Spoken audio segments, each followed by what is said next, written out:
Good morning, class. How are you all? I hope you all are fine and well at your home. This is our second lecture, and today we'll start with the microbes in sewage treatment plant. कल हमने देखा था कि microbes के industrial uses देखे थे हमने और माइक्रोब्स के हाउस होल्ड यूजेस देखे थे. आज हम डिस्कस करेंगे माइक्रोब्स के and the use of microbes in sewage treatment. किस तरीके से हम माइक्रोब्स का यूज़ करते हैं सीवेज ट्रीटमेंट में. फाइन. तो shall we start. Okay.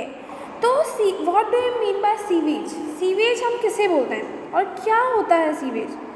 Sewage means जो भी हमारे घर का जितना भी डोमेस्टिक वेस्ट है, including all the wastage, they collect at a particular site and they are known as sewage.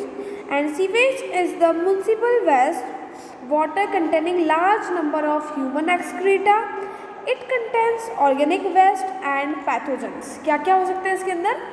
Organic waste and pathogens. Fine. तो अगर हम इनको डायरेक्टली किसी वाटर बॉडी में डिस्चार्ज कर देंगे तो क्या ये सही होगा? नहीं, क्योंकि हम इनको डायरेक्टली वाटर बॉडी में बेटा डिस्चार्ज नहीं कर सकते. तो हमें क्या करना पड़ेगा? सबसे पहले सीवेज ट्रीटमेंट करना पड़ेगा. तो ताकि जो हमारा जो सीवेज है, जो सीवेज का वेस्ट है, वो कैसा हो जाए? Less polluted. कैसा हो जाए वो हमारा वेस्ट? Less polluted. और जब वो लेस पॉल्यूटेड हो जाएगा तो वो सभी के लिए यूज़फुल है. लाइक हमारी जो वाटर बॉडीज़ है उसके लिए भी, क्योंकि वही वाटर बॉडी का पानी हम अपनी डेली लाइफ में यूज़ करते हैं. प्लस जो वाटर लिविंग ऑर्गेनिज्म है जिन्हें हम बोलते हैं एक्वेटिक ऑर्गेनिज्म, उनके लिए भी वो बहुत ही ज़्यादा यूज़फुल रहेगा. तो दो चीज़ें हैं. हमें क्या करना है? वाटर को डिस्चार्ज करने के पहले सीवेज को ट्रीट करना है हमें, ताकि वो लेस पॉल्यूटेड हो जाए. और जहाँ पर हम सीवेज को ट्रीट करते हैं उसे हम बोलते हैं सीवेज ट्रीटमेंट प्लांट. क्या बोलते हैं? Sewage treatment plant. Okay. This is the figure of sewage treatment plant. What happens here? यहाँ पर जो भी हमारा वेस्ट मटेरियल आता है वो क्या हो जाएगा? यहाँ पर ट्रीट हो जाएगा, फिल्टर हो जाएगा, और उसमें इम्प्योरिटीज़ का जो अमाउंट है वो क्या हो जाएगा बेटा? कम हो जाएगा. और उसके बाद हम उसको वाटर बॉडी में मिक्स करेंगे. तो ये फोटो है किसका? सीवेज ट्रीटमेंट प्लांट का. Now for treating the sewage there are two types of treatment, or we can say two processes involved in it. The first is primary treatment. First process क्या है हमारी? Primary treatment of sewage water. It involves the physical removal of sewage particles through filtration and sedimentation. क्या करेगा ये? जो हमारे sewage के जो पार्टिकल्स हैं उनका फिजिकल रिमूवल करेगा. कैसे? फिल्ट्रेशन एंड सेडिमेंटेशन में. अब हमें समझना है what is filtration and what is sedimentation. सबसे पहले क्या होगा? जो सीवेज है, sewage also contains large particles as well as small particles. तो वहाँ पर बड़े बड़े फिल्टर्स लगे रहते हैं. तो वो फिल्टर्स क्या करते हैं? सबसे पहले वहाँ पर क्या हो जाता है? उन फिल्टर्स के अंदर जो हमारा लार्ज पार्टिकल्स हैं तो वो क्या हो जाएंगे? वहीं पे एंट्रैप हो जाएंगे, वहीं पे फंस जाएंगे, और जो लिक्विड वेस्ट मटेरियल है वो आगे चला जाएगा. जब लिक्विड वेस्ट मटेरियल आगे चला जाएगा तो उसके अंदर भी कई सारी डिज़ोल्व्ड इम्प्योरिटीज़ होंगी. क्या होंगी बेटा? Dissolved impurities. उन डिज़ोल्व्ड इम्प्योरिटीज़ को हम सेपरेट करेंगे with the help of sedimentation. किसकी हेल्प से करेंगे अपन? सेडिमेंटेशन. तो सबसे पहले क्या होगा? Initially the floating debris is removed by filtration. हम जो भी चीज़ें ऊपर फ्लोट कर रही थी उनको रिमूव कर लेंगे फिल्ट्रेशन की हेल्प से. The grit, soil and small pebbles are removed by sedimentation. और ये सभी चीज़ें किसके थ्रू रिमूव हो जाएगी? सेडिमेंटेशन के थ्रू रिमूव हो जाएगी. All solids that settle from the primary sludge and the supplements forms the effluents. जो भी सेटल्ड हो गए हैं सॉलिड्स उनको हम बोलेंगे प्राइमरी स्लज, और जो सुपरनेटेंट है उसको हम बोलेंगे एफ्लुएंट। क्या बोलेंगे? एफ्लुएंट। ओके, नेक्स्ट स्टेप क्या हुई? जो एफ्लुएंट्स हैं, the effluents of the primary settling tank is taken for secondary treatment. जो भी अपना सेटल हो चुके थे अपने सब्सटेंसेस, प्राइमरी स्लग जिनको हमने बोला था, वो तो सेपरेट हो जाएंगे, और जो इफ्लुएंट जो ऊपर का बचा है अब उसको अपन कहाँ ले जाएंगे? उनको सेटलिंग टैंक में स्टोर कर देंगे, और वो अब रेडी होंगे किसके लिए? सेकेंडरी ट्रीटमेंट के लिए। किसके लिए रेडी होंगे बेटा? Secondary treatment. ओके,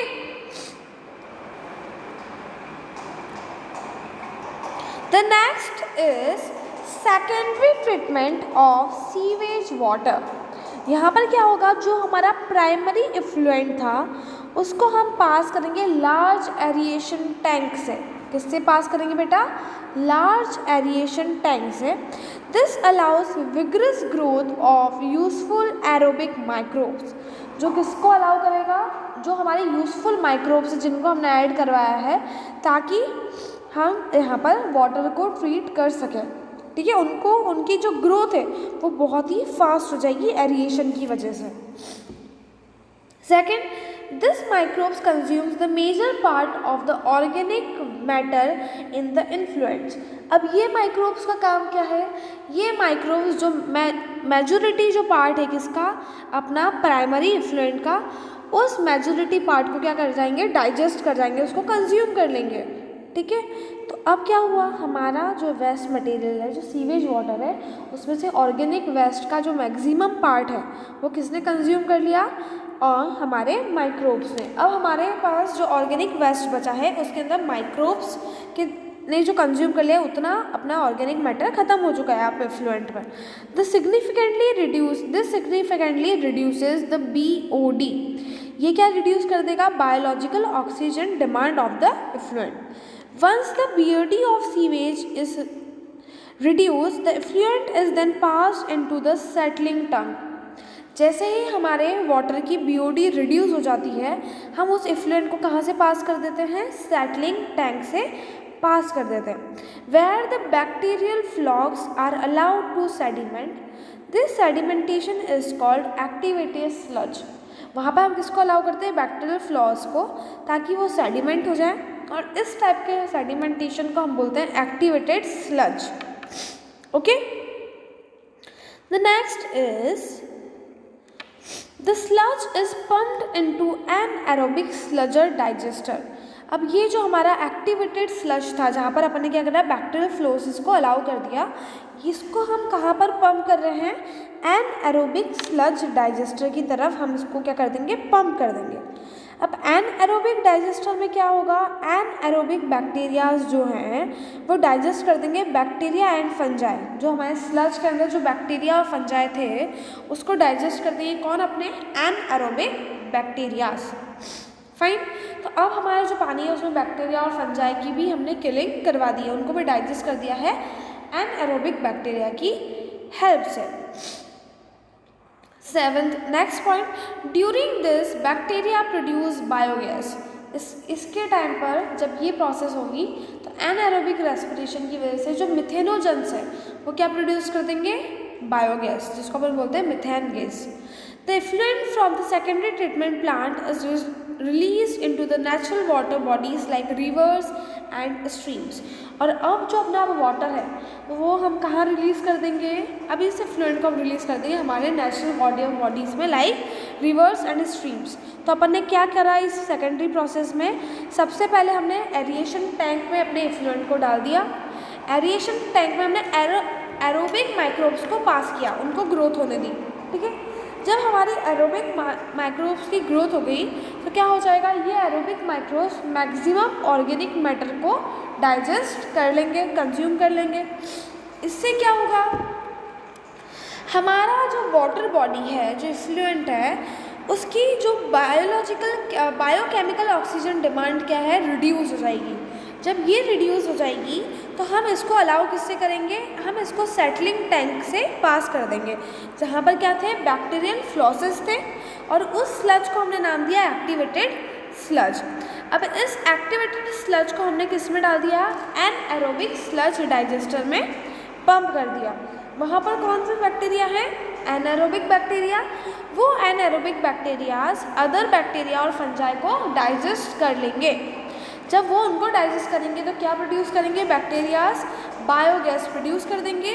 और अब जो हमारा सेकेंडरी ट्रीटमेंट का जो इन्फ्लुएंट बचा है उसको हम नेचुरल वाटर बॉडीज़ में लाइक रिवर्स और स्ट्रीम्स में डाल सकते हैं। अब वो इतना हार्मफुल नहीं है। ओके,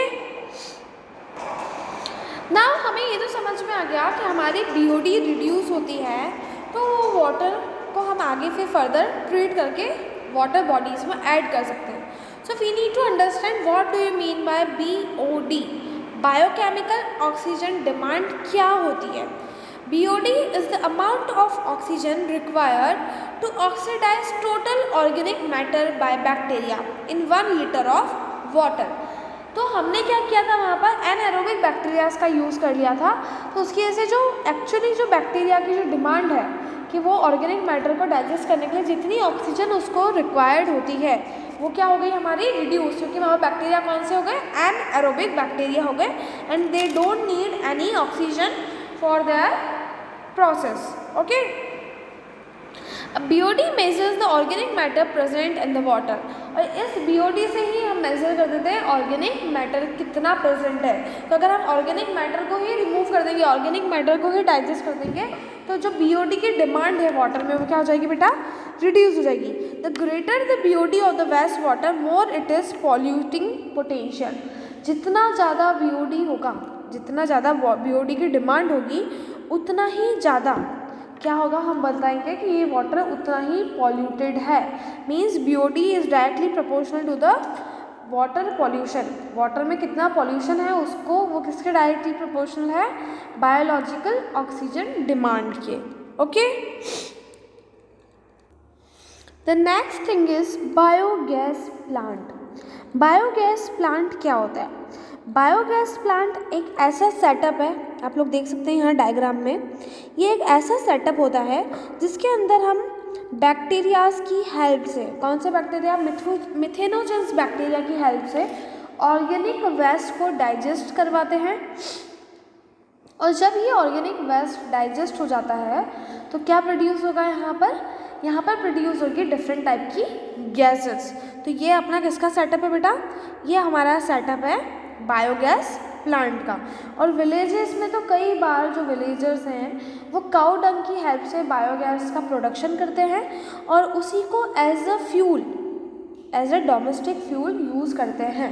ठीक है, तो this is the setup of biogas plant. Now what is biogas? Biogas is a mixture of gases containing methane, carbon dioxide and hydrogen gas produced by the microbial activity। Biogas क्या है, एक mixture है different type की gases का। कौन कौन सी gases included है इसमें, methane, carbon dioxide and hydrogen. और ये गैसेस किसकी एक्टिविटी से प्रोड्यूस होती है, माइक्रोब्स की एक्टिविटी से।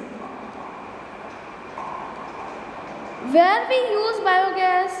Yes, we use biogas as a fuel. Okay. This is a complete setup of biogas plant. आप देख सकते हैं सबसे पहले यहाँ पर एक इनलेट है, सबसे पहले क्या है यहाँ पर एक इनलेट। उस इनलेट के अंदर हमने डाला slurry of cattle Dang and water. क्या डाला हमने उस इनलेट के अंदर, स्लरी डाल दी कैटल डंग और वाटर की। उसको हम बोलते हैं मिक्सिंग टैंक। क्या बोलते हैं हम उसको, मिक्सिंग टैंक बोलते हैं बेटा। ठीक है, इस मिक्सिंग टैंक में जब हमने ये स्लरी को ऐड किया, यहाँ से ये स्लरी कहाँ जाएगी, ये ग्राउंड के अंदर हमने कोई वेल डिग कर लिया या कोई बड़ा सा टैंक रख दिया, उसके अंदर हम इस स्लरी और वाटर को डाल देंगे। जब हम डाल देंगे तो यहाँ से एक पाइप कनेक्ट होगा जिसका नाम है इनलेट पाइप। ठीक है, इस पाइप के थ्रू ये सारी स्लरी कहाँ चली जाएगी हमारी, ये स्लरी चली जाएगी एक बड़े बायोगैस कलेक्टिंग एक टैंकर के अंदर, ये स्लरी चली जाएगी अंडरग्राउंड ऑफ डाइजेस्टर टैंक। कहाँ चली जाएगी, डाइजेस्टर टैंक में। जब ये स्लरी डाइजेस्टर टैंक में चली जाएगी, धीरे धीरे यहाँ पर क्या होगा, इस स्लरी के थ्रू हमारे अंदर गैस का प्रोडक्शन होगा।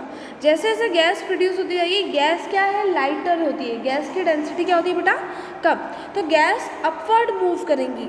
जैसे जैसे गैस अपवर्ड मूव करेंगी, गैस बायोगैस कलेक्टेड हियर्स, एक जो ऊपर टैंक बना हुआ है उसमें जो गैस है वो क्या हो जाएगी, कलेक्ट हो जाएंगी, और आउटलेट फॉर द बायोगैस जहाँ पर लिखा है वहाँ से बायोगैस क्या हो जाएगी, बाहर निकल जाएगी।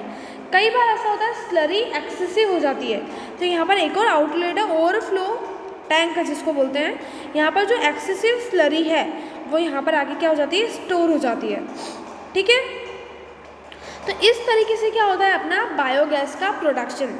आप चाहें तो इस डायग्राम को बना भी सकते हैं। यस, अब नेक्स्ट क्या अपन इसका स्ट्रक्चर डिस्कस कर लेते हैं। The biogas plant consist of a concentrated tank in which bio waste are collected and slurry of dung is fed. अपन ने देखा था यहाँ पर अभी ये कलेक्टिंग टैंक, इस कलेक्टिंग टैंक में बायो वेस्ट आ जाएगा और जो भी हमारी स्लरी वगैरह सब कुछ यहाँ पर हम कलेक्ट कर लेते हैं। A floating cover is placed over the slurry which keep on rising as gas is produced in the tank due to microbial activity। क्या होगा, इसके ऊपर हम क्या डाल देंगे, फ्लोटिंग कवर, दिख रहा है ऊपर एक फ्लोटिंग कवर। ये फ्लोटिंग कवर धीरे धीरे राइज होगा, जैसे जैसे क्या होता जाएगा इसके अंदर माइक्रोबियल एक्टिविटी बढ़ती जाएगी। और कौन से माइक्रोब्स का हम जनरली यूज़ करते हैं यहाँ पर, मिथेनोजेंस। कौन से माइक्रोब्स का यूज़ करते हैं बेटा, मिथेनोजेंस। आप लोगों ने 11th क्लास में पढ़ा था मिथेनोजेंस के बारे में कि मिथेनोजेंस ऐसे बैक्टीरियाज हैं, आर्की बैक्टीरिया का टाइप है जो मिथेन गैस का प्रोडक्शन करते हैं। Next, the biogas plant has an gas outlet which is connected to a pipe to supplied biogas to house.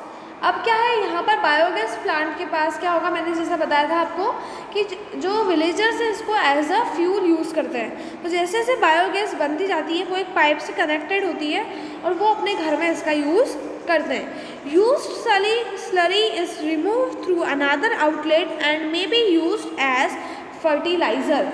और जो यूज्ड स्लरी है जिसमें से हमारी गैस रिमूव हो चुकी है, उस ऑर्गेनिक वेस्ट को हम क्या करेंगे, रिमूव कर लेंगे, और जब हम उसको रिमूव कर लेंगे तो उसको आगे हम फ्यूचर में एज अ फर्टिलाइज़र यूज़ करते हैं।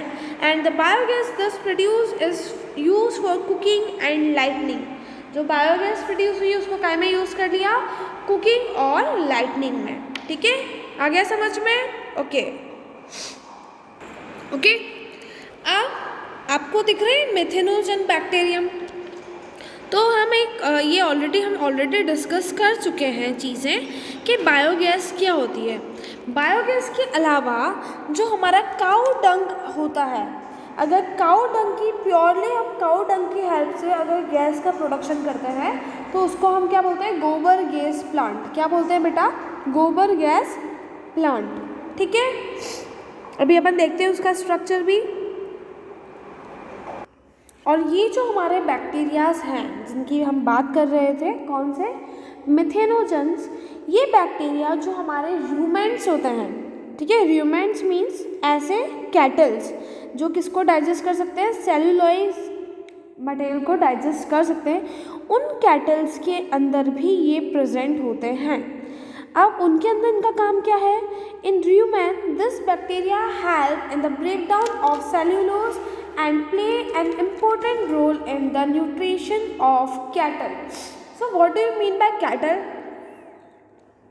Cattle means हमारी cow, buffalo, they are cattles. तो कैटल्स क्या खाती है, जनरली लीफी वेजिटेबल्स खाती हैं, ग्रास खाती हैं, तो वो डायरेक्ट सेल्यूलोज खाती हैं। तो सेल्यूलोज को डाइजेस्ट करने के लिए रूमेंस के अंदर क्या प्रेजेंट होते हैं, बैक्टीरियाज प्रेजेंट होते हैं। Thus, the excreta of cattle, commonly called gobar, is rich in this bacteria. तो जो गोबर होता है उसके अंदर ये वाले बैक्टीरिया बहुत ही ज़्यादा होते हैं। The dung can be used for generation of biogas, commonly called गोबर गैस। तो जब हम काऊ डंग का यूज़ करते हैं या किसी कैटल के डंग का यूज़ करते हैं, किसके लिए, हमारे बायोगैस के प्रोडक्शन के लिए, तो हम उसको क्या बोलेंगे, गोबर gas. Just note down these points.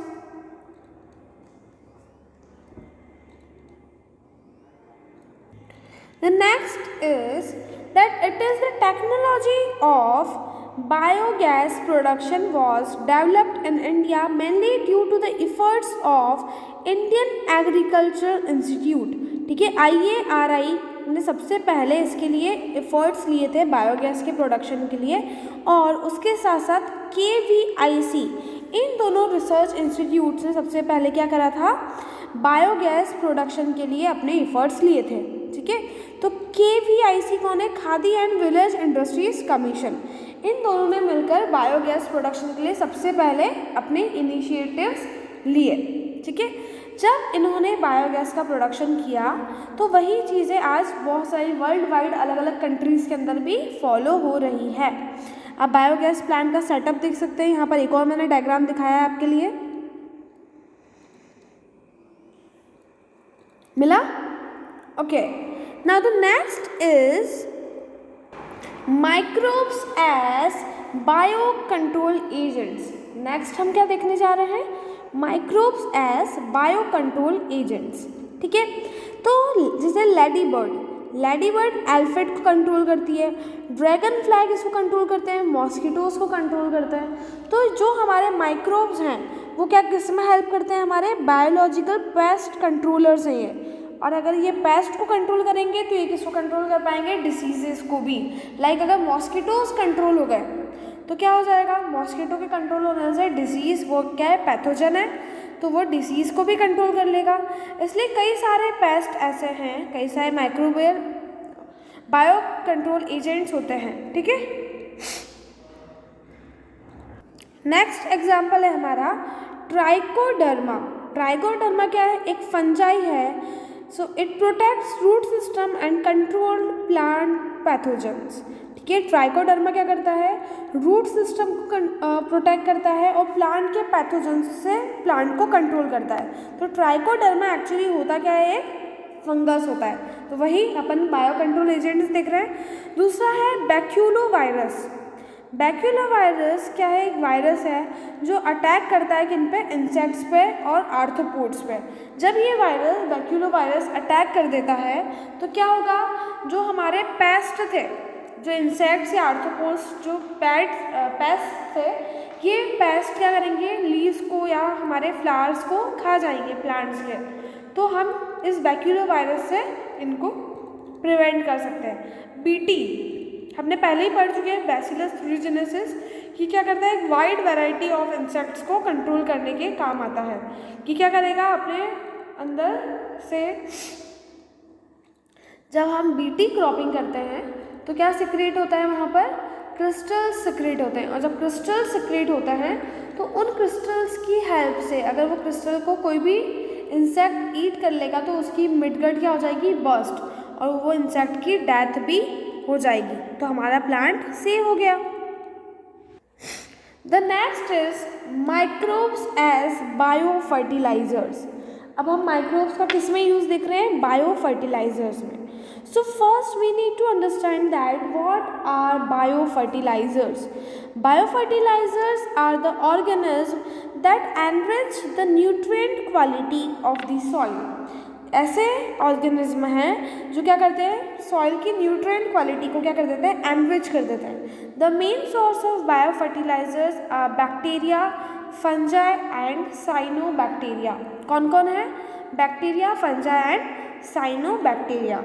Upon bacteria का एग्जांपल देख लेते हैं। यहाँ पर सिम्बायोसिस रिलेशनशिप बनाएंगे बैक्टीरिया, लाइक राइजोबियम। ये क्या करेगा, राइजोबियम नाइट्रोजन फिक्सेशन में हेल्प करेगा, किनके साथ, root nodules of leguminous plant. देखो यहाँ पर दिख रहा है आपको राइजोबियम। कुछ फ्री लिविंग बैक्टीरियाज भी होते हैं जैसे एजोटोबैक्टर और एजोस्पाइरुलम। ये भी क्या करते हैं, सॉइल के अंदर न्यूट्रिएंट्स का लेवल को इंक्रीज करते हैं। फाइन, नेक्स्ट एग्जाम्पल हम देख रहे हैं फंजाई का। फंजाइस क्या करती है, सिम्बायोटिक रिलेशनशिप बना लेती है किसके साथ, रूट सिस्टम ऑफ प्लांट्स। ठीक है, और उसको हम क्या बोलते हैं, माइकोराइजा। ठीक है, अब इन्होंने जब प्लांट के रूट सिस्टम के साथ क्या बना लिया बेटा, एक एसोसिएशन बना लिया है। तो अब ये क्या करेंगे, सॉइल के जो न्यूट्रिएंट्स हैं वो प्लांट्स में fast as compare to normal, fast transfer हो जाता है। तो क्या होता है, प्लांट की जो एब्जॉर्प्शन कैपेसिटी है वो क्या होगी, फॉस्फोरस वाटर में फटाफट डिजॉल्व हो जाएगा और जो फंजाई है वो बहुत ही फास्ट तरीके से ट्रांसफ़र कर देगा न्यूट्रिएंट्स को। तो ये भी हमारा एज ए बायो फर्टिलाइज़र हम इसको यूज़ करते हैं, सिम्बायोसिस रिलेशनशिप ऑफ माइकोराइजा, ठीक है, fungi and plant roots. Next हम देखने जा रहे हैं साइनोबैक्टीरियाज को, ठीक है। साइनोबैक्टीरियाज भी क्या करते हैं, सिम्बायोटिक रिलेशनशिप भी बनाते हैं, और कई साइनोबैक्टीरियाज क्या है, फ्री लिविंग भी है। तो ये क्या करेंगे, ये भी सॉइल को पोरस बनाने में हेल्प करेंगे और कहीं ना कहीं हमारे प्लांट्स को न्यूट्रिएंट्स प्रोवाइड करवाते रहेंगे। तो हमने इस चैप्टर में क्या क्या पढ़ लिया है कि हमारे जो माइक्रोब्स होते हैं वो कहाँ कहाँ हमें हेल्प करते हैं। हमारी फूड इंडस्ट्री में हेल्प करते हैं, इंडस्ट्रियल अदर यूजेस भी हैं, हमारे डोमेस्टिक यूज़ है, हमारे पास बायोगैस प्रोडक्शन करा, सीवेज ट्रीटमेंट करा और pest control and bio fertilisers. तो हमने इतने सारे इनके यूजेस देखे। अब आपको क्या करना है, इस वीडियो को एक बार फिर से देखना है, इस स्लाइड्स को फिर से पूरा रिव्यू करना है और इस चैप्टर को कंप्लीट करना है। तो यहाँ अपना चैप्टर कंप्लीट होता है। So that's all for today. Thank you so much. Have a nice day.